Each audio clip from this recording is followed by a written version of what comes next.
নমস্কাৰ বোলো সকলোকে পুনৰবাৰ আপন নিউজৰ অন্য এটা ভিডিঅ'লৈ স্বাগতম জনাইছো। আজি হৈছে আগষ্ট মাহৰ 1 তাৰিখ। নতুন এটা মাহৰ নতুন এটা ভিডিঅ'লৈ আপোনালোক সকলোকেই স্বাগতম জনাইছো। আজিৰে পৰা আপোনালোক সকলোৰে কাৰণে প্ৰায় 8টাকৈ নতুন নিয়ম সলনি হৈছে। আজি যেহেতু আগষ্ট মাহৰ 1 তাৰিখ তো আজিৰে পৰা প্ৰায় 8টাকৈ নতুন নিয়ম আপোনালোক সকলোৰে কাৰণে সলনি হৈছে। তো আপোনালোক সকলোৰে কাৰণে সলনি হোৱা সেই 8টা নিয়মনো কি সেই সম্পৰ্কে জানিবৰ কাৰণে আজিৰ এই ভিডিঅ'টো সম্পূৰ্ণকৈ চাই থাকিব। মই শ্ৰীপানী গগৈ আপোনালোকে চাই আছে আপোন নিউজ। আহক আৰম্ভ কৰোঁ আজিৰ ভিডিঅ'। আগবাইছোঁ যদি প্ৰথমটো সলনি হ'ব লগা নিয়মৰ ফালে। অসমৰ মুখ্যমন্ত্ৰী ডক্টৰ হিমন্ত বিশ্ব শৰ্মাদেৱে ঘোষণা কৰিছে যে আমাৰ অসমত যিমানবিলাক নেকি ধৰ্মীয় অনুষ্ঠান আছে তো ধৰ্মীয় অনুষ্ঠানসমূহৰ 5 কিলোমিটাৰ ভিতৰত যদি কোনোবাই ম্যাদী পট্টা মাটি নোলোৱাকৈ বহি আছে তেওঁলোকক এতিয়া উচ্ছেদ কৰা হ'ব বুলি জনাইছে। হেয়া মন্দিৰেই হওক, হেয়া মছজিদেই হওক বা হেয়া নামঘৰেই হওক, যিকোনো ধৰ্মীয় অনুষ্ঠানৰ 5 কিলোমিটাৰ দূৰলৈকে যদি কোনোবাৰ লোকৰ ম্যাদী পট্টা মাটি নাই আমাৰ অসমত তেওঁলোকক উচ্ছেদ কৰা হ'ব বুলি জনাইছে। এতিয়া আপোনালোকৰ তাতো যদি তেনেকুৱা কোনোবা আছে, আপোনালোকৰ ঘৰৰ ওচৰতে থকা মন্দিৰটো বা আপোনালোকৰ ঘৰৰ ওচৰতে থকা নামঘৰটো যদি আশে-পাশে 5 কিলোমিটাৰ এৰিয়ালৈকে কোনো ব্যক্তিয়ে যদি ম্যাদী পট্টা নোহোৱাকৈ বহি আছে তেনেহ'লে সেই মাটিৰ পৰা তেখেতলোকক উচ্ছেদিত কৰা হ'ব বুলি জনাইছে। আৰু এই নিয়মটো আজিৰে পৰা আমাৰ অসমত প্ৰযোজ্য কৰা হৈছে। আমাৰ অসমত আজিৰে পৰা এই নিয়মটো লাগু কৰা হৈ গৈছে। গতিকে আপোনালোকেও যদি নামঘৰৰ আশে-পাশে থাকে, 5 কিলোমিটাৰ দূৰলৈকে থাকে, আপোনালোকৰ যদি ম্যাদী পট্টা নাই বা আপোনালোকে ম্যাদী পট্টা নোহোৱা মাটিত যদি বহি আছে তেনেহ'লে আপোনালোকৰ মাটিখিনি ম্যাদী পট্টা কৰক, আপোনালোকৰ নামলৈ উঠাই লওক, নহ'লে কিন্তু আপোনালোকে মাটি হেৰুৱাব লাগিব। আৰু আমাৰ অসমত অলিয়ে গলিয়ে ধৰ্মীয় অনুষ্ঠান আছে। গতিকে ধৰ্মীয় অনুষ্ঠানবিলাকৰ আশে-পাশেতো বহুত মানুহ থাকে। গতিকে আপোনালোক কিন্তু বি কেয়াৰফুল, নহ'লে কিন্তু আপোনালোক বিপদত পৰিব। আগবাইছোঁ ইয়াৰ পাছৰটো খবৰ ফালে। এই আগষ্ট মাহৰে পৰা আমাৰ অসমত আৰম্ভ হ'ব লোকপিয়ল। তো আপোনালোকৰো লোকপিয়ল হ'ব, আপোনালোকেও লোকপিয়ল কৰিব পাৰিব আৰু লোকপিয়ল কৰাটো বহুতেই প্ৰয়োজনীয়। কিন্তু আপোনালোকে এইবাৰ নিজৰ ফালৰ পৰা লোকপিয়ল কৰিব পাৰিব। মানে আপোনালোকৰ ঘৰত কেইজন মানুহ আছে, আপোনালোকৰ ঘৰত কোন কোন নতুনকৈ জন্ম পাইছে, এইবিলাক তথ্য আপোনালোকে লোকপিয়লত নিজৰ ফালৰ পৰাই অনলাইনত আবেদন কৰিব পাৰিব বুলি জনাইছে।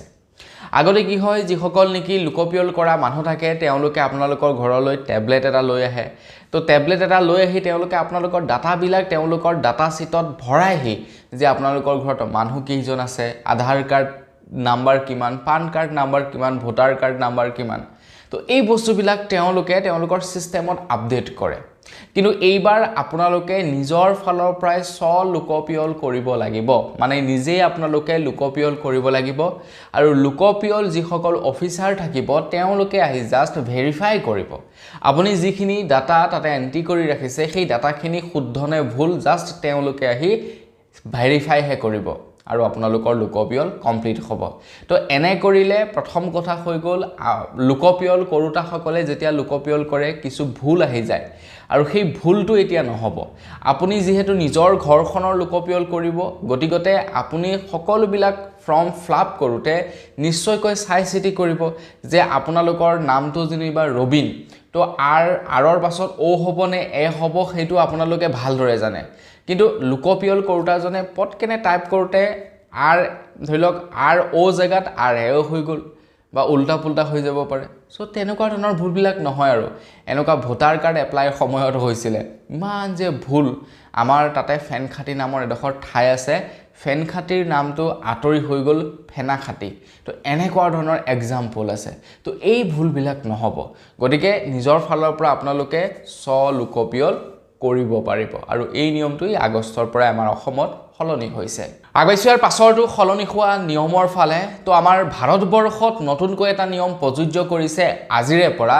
তো আমাৰ ভাৰতত এতিয়াৰে পৰা যিসকল ডাঙৰ ডাঙৰ বিজনেছমেন আছে, যিসকল ডাঙৰ ডাঙৰ হোলচেলাৰ আছে, তো তেওঁলোকে অত্যাধিক চেনি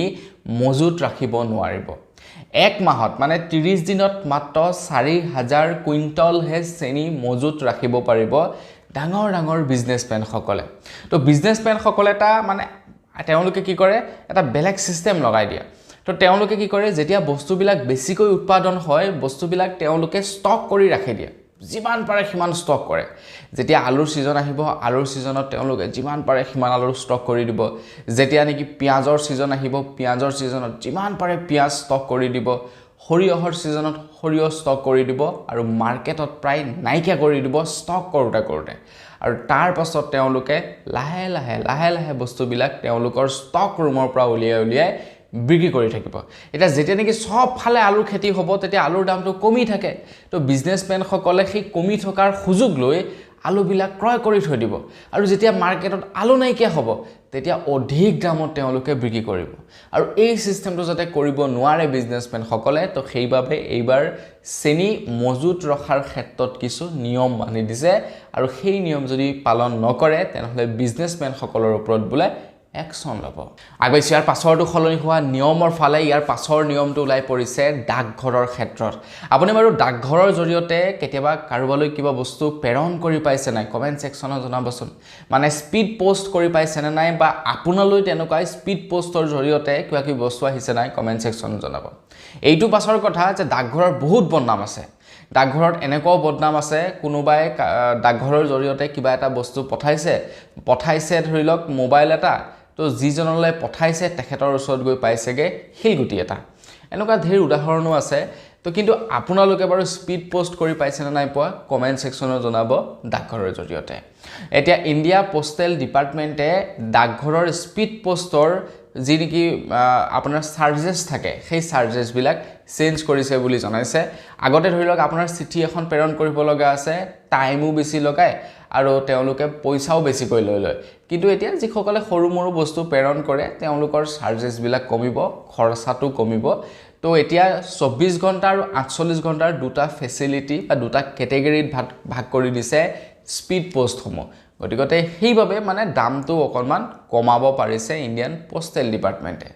আগবাইছো ইয়াৰ পাছৰটো খবৰ ফালে ইয়াৰ পাছৰটো খলনি হোৱা নিয়মৰ ফালে অৱশ্যে এই নিয়মটো আমাৰ অসমবাসীৰ কাৰণে নহয় যিসকলে দিল্লীত বাস কৰে তেওঁলোকৰ বাবেহে তো খবৰ ওলাই পৰিছে দিল্লীত এতিয়াৰে পৰা যিসকলৰ পিংক কাৰ্ড নাথাকিব তেওঁলোকে বিনামূলীয়াকৈ বাছত ট্ৰেভেল কৰিব নোৱাৰিব এতিয়া দিল্লীৰ লগতে আমাৰ ভাৰতবৰ্ষৰ বহু কেইখন ৰাজ্য আছে যিবিলাক ৰাজ্যত নেকি মহিলাৰ কাৰণে টোটেলি বাছ ভাড়া ফ্ৰী আমাৰ অসমত অৱশ্যে তেনেকুৱা নিয়ম নাই কিন্তু অসমৰ বাহিৰত মহিলাৰ কাৰণে টোটেলি বাছ ভাড়া ফ্ৰী বহু কেইখন ৰাজ্য তেনেকুৱা আছে এতিয়া দিল্লীৰ চৰকাৰে সিদ্ধান্ত লৈছে যে দিল্লীৰ যিসকল মহিলা আছে তেওঁলোকক কৈছিলে যে আপোনালোকে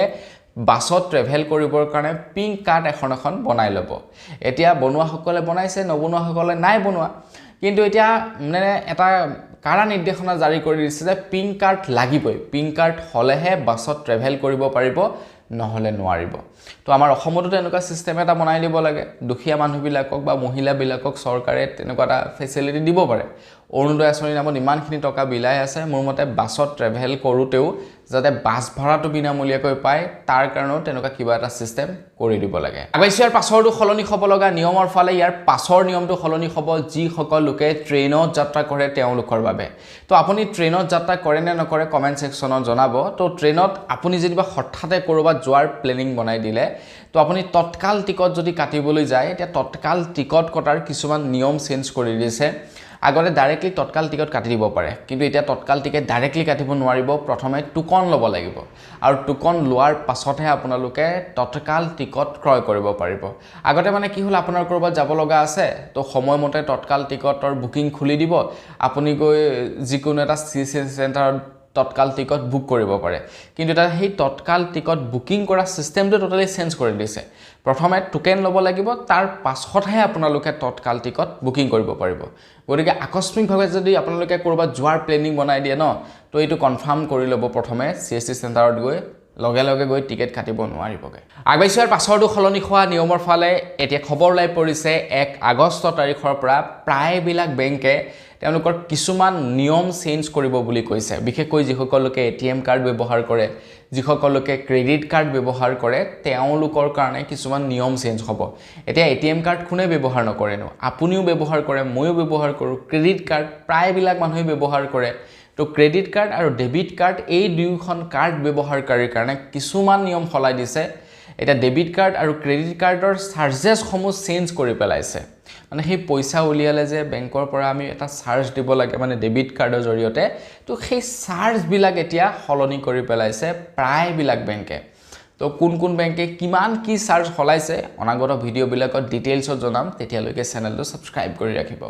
আগৈছো একেবাৰে হেখৰটো খলনি হ'ব লগা নিয়মৰ ফালে খবৰ লাই পৰিছে 1 আগষ্টৰ পৰা যিসকলকে গুগল পে ব্যৱহাৰ কৰে তেওঁলোকক ষ্টেট বেংক আৰু গুগল পে মিলি একোটা কাৰ্ড অফাৰ কৰিব বুলি কৈছে